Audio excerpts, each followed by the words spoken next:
Hello, everyone. This is Sam Ryan Hidari. We have one of our mayoral candidates for the city of Las Vegas today. And welcome to the show. Thank you for having me. Okay, so thank you for accepting our invitation to come over, and happy to have you here. Let's talk about you, okay? And what your plans are for Las Vegas, because I know you were born and raised in Las Vegas. You're have been here for a long time. See what your agendas are, okay? Give us a little bit background information, if you can. My father came here with the Union Pacific Railroad in 1939. Wow, okay. From L.A. He was originally from Tucson, so that I figured that's why he liked the desert, because there was no air conditioning then. You know? Wow, yeah. During the time that they were building the dam as well, yes? Or before that? The dam was before that. Before dam, yes. Before the Boulder City to be created. Well, there were people residing in Boulder City, but Las Vegas was still in its infancy.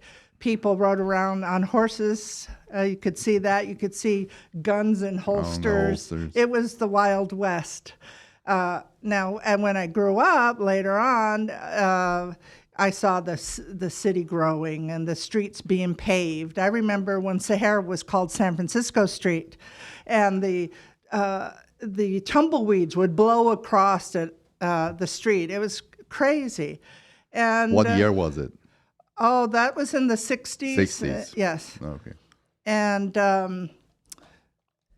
so I went to public school here in Las Vegas. My mother is a Mexican immigrant, and she raised us 4 children here. Went to UNLV as a biology major. Like me, okay.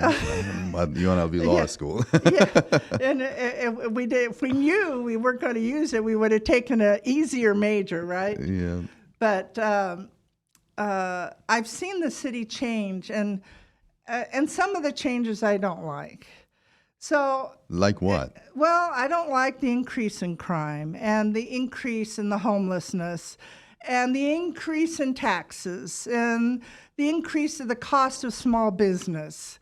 Taxes, you are saying taxes is a sales tax, yes? Because there's no income tax up to $4 million. Right, but I'm saying property taxes, sales taxes.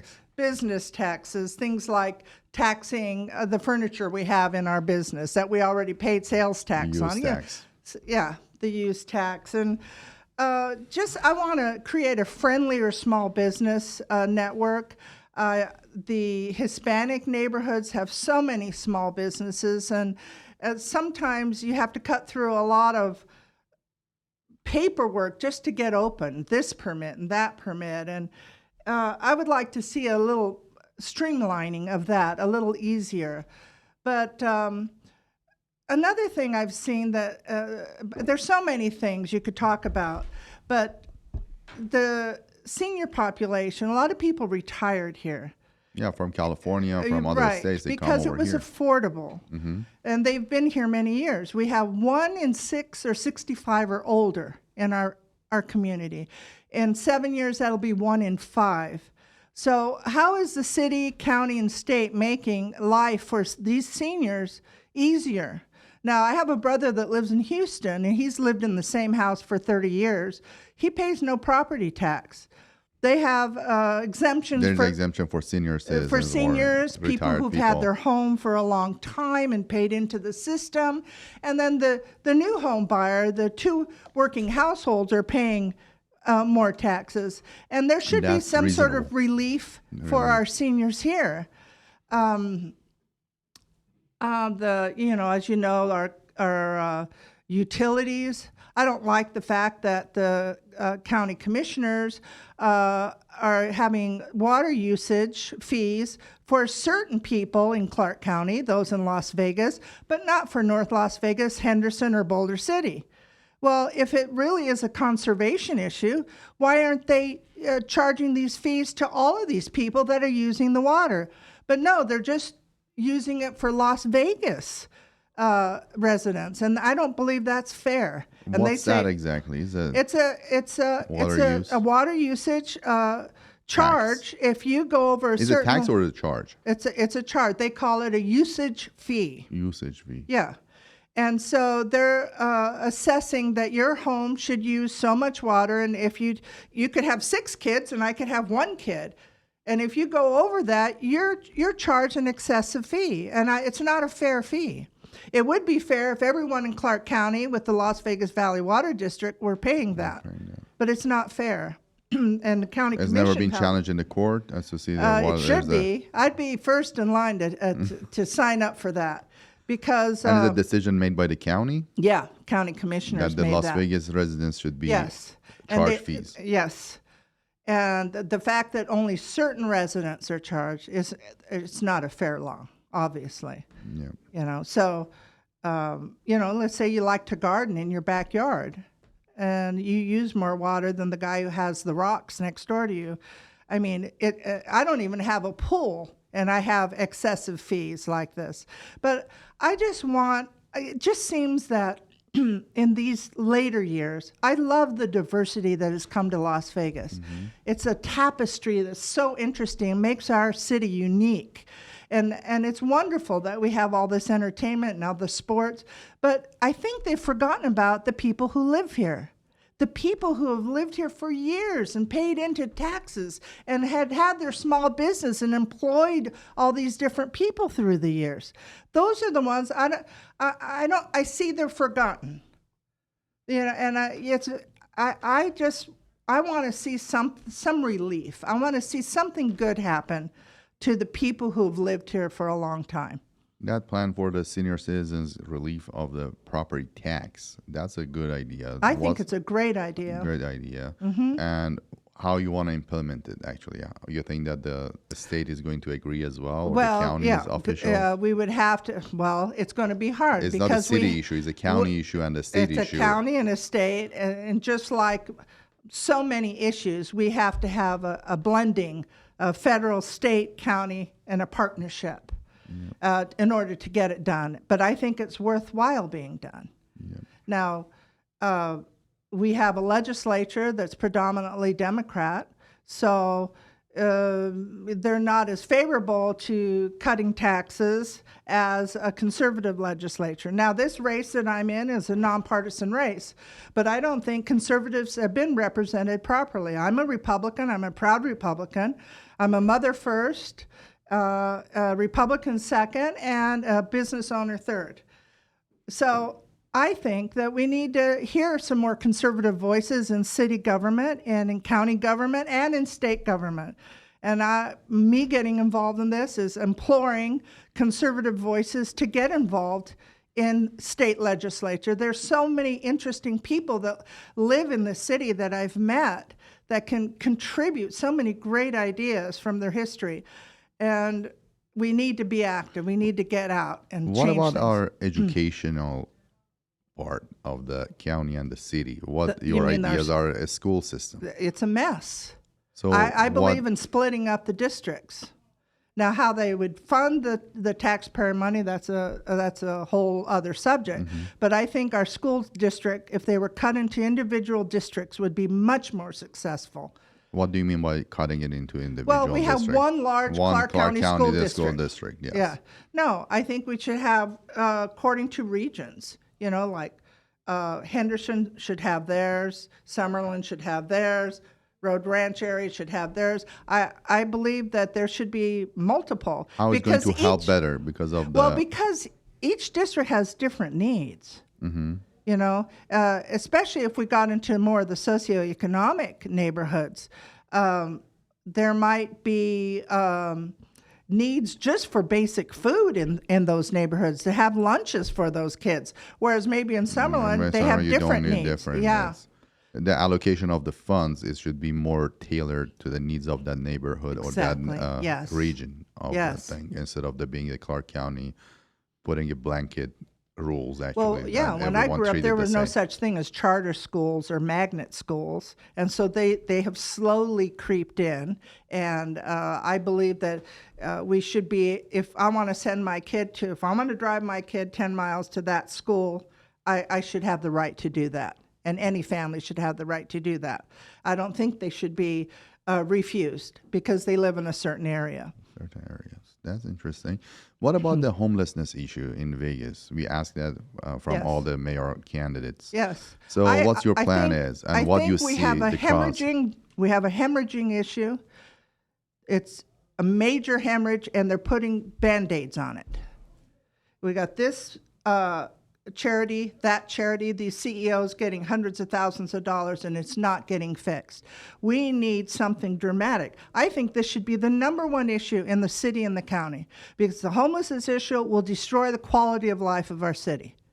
And we have to, first, I like the Houston's program of housing vets first.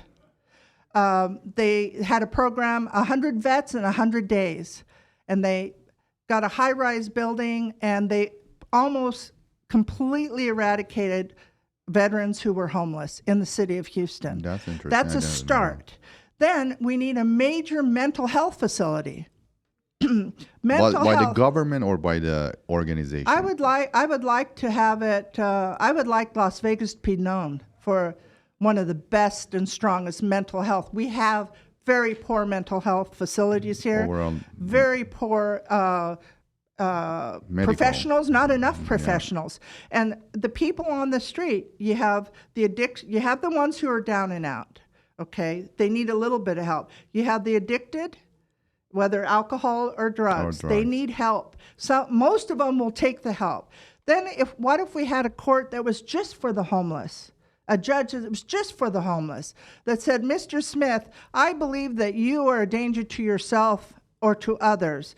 I would like you to go into this 3-day evaluation and see if you will accept treatment. And we'll transition you into an independent living. And we could do this. You know, I was going through a budget from a year ago, and we collect over $330 million just in property taxes, and the budget's over $2 billion. But in property taxes, and I'm looking through, and in every subject there's miscellaneous $5 million, miscellaneous $10 million. Where did it go? I know that we could find the money if that was a priority between county, city, and state. And plus, with the federal funding, what if we had a place like the size of Cashman Field that had the mental facility, temporary housing, counseling, and social workers to transition these people? Then we have to get... Let me ask you something. I asked it from the others as well.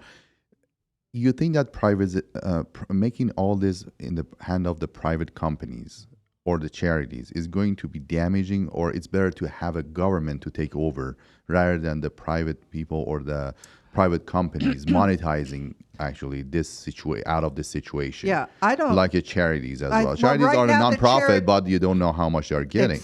What's the solution is exactly? Because your position is to have someone as a government to have a mental facility rather than a private company working with the county and do the work for them. Because the private companies aren't working.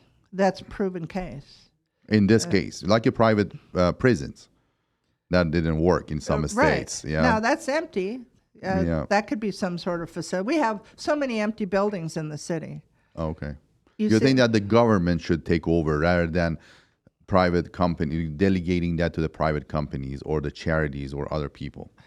Yeah, I think it has to be a blend of federal, state, and local decisions. Decision of the government. Right. Because we have so many different categories. We have the veterans, we have the addicted, we have the mentally ill. And so those are all different categories of people. But if we had a center that they could governmental center that is for the mental health, not for the homeless people that they get evaluated. I get nervous when it says governmental, but because you say that it's expansion of the government, but that's the only part I think that is not working properly. Even you delegate that to the companies. We don't have a large mental facility that.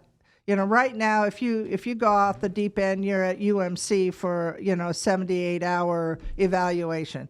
We should have a huge mental facility that deals with drug and alcohol rehab and the mental illness that is affecting so many people on the streets today. Yep. And we should enforce laws. No, you cannot defecate on the street. No, we're not going to give you any more needles or drugs.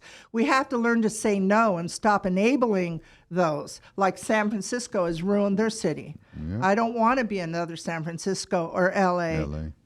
Yep. So that's interesting. Anything else that you want to tell the listeners actually to see what your plan is that for the city of Las Vegas and the people living here? Okay. Las Vegas has what's called a weak mayoral system. In other words, you're just one of the committee of the 6 wards. Okay. But I think if I have a no vote every now and then, and if I could talk to people, maybe we could change things. We can improve things because it's not getting better. It's getting worse. You go downtown, there's naked people walking around and people behind having my office sex. every day. Yeah. We have to call the police. Yeah. Metro shows up. Yeah. You have to just tell them that it's behind my office in downtown. Right. Yeah, we had that problem. Yeah, when they put that, I call it the multi-million-dollar pigeon coop over Fremont Street. That was just a protection for the homeless there. I never agreed with that. I thought it was a bad idea. But downtown's another story. But I drive around. I grew up in an old neighborhood that's the house cost $15,000 when my father bought it in Hyde Park. Mr. Hyde built that neighborhood. Do you know Hyde Park? Yeah, yes. Yeah. I grew up on Bedford Road. And my mom didn't know any English. And she would go up to Panorama Market, which was privately owned. And my dad worked on the railroad. He'd get lost for a couple of days on the railroad and leave my mom without money. So they gave her a line of credit at the market. I mean, that's such a different. That's a different time. Yeah, well, she'd come in with 4 kids dragging behind her. So, but the city is evolving. But why can't we be known for excellent entertainment and excellent quality of life, even for the middle class home? And we're not. We're getting people that have to live behind gates to feel safe, and even then, they don't feel safe. How it's changed? You think that the gated communities are growing? Absolutely. Compared to the time that you remember Vegas didn't have any gated communities. You had mostly Rancho no Circle. HOAs. Yeah. No HOAs issues. I know. Sometimes I think about that. But it's not that I live in a gated community. But there's so many beautiful neighborhoods, like McNeil Estates and the neighborhood around UMC, old Las Vegas with the big trees. And here we got the city of Las Vegas planting trees because they killed so many when they said, take out the grass. Okay, so now they're planting trees all over the city, and the school district's cutting down trees.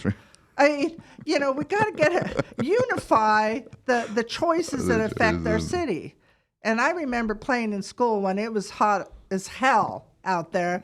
And if you found a mulberry tree to be under, that was great. I can't believe they're cutting them down at the school district. But maybe we can change that. So let me ask you, if they tell you tomorrow you are the mayor of Las Vegas, what's the first thing you do? The first thing I would do is meet with the other members. Mm-hmm. I would be very happy and very open because I really believe that a city can run better when all voices are heard. And right now, conservative voices aren't heard and minority voices aren't heard. And it's time to unify that. That's great. So thank you for coming on board and talking to you. Oh, it's my pleasure. It's a pleasure to have you here. Thank you. Oh, thank you very much. And welcome to come back anytime. My pleasure. Okay. Thank you very much. Thank you. Thank you.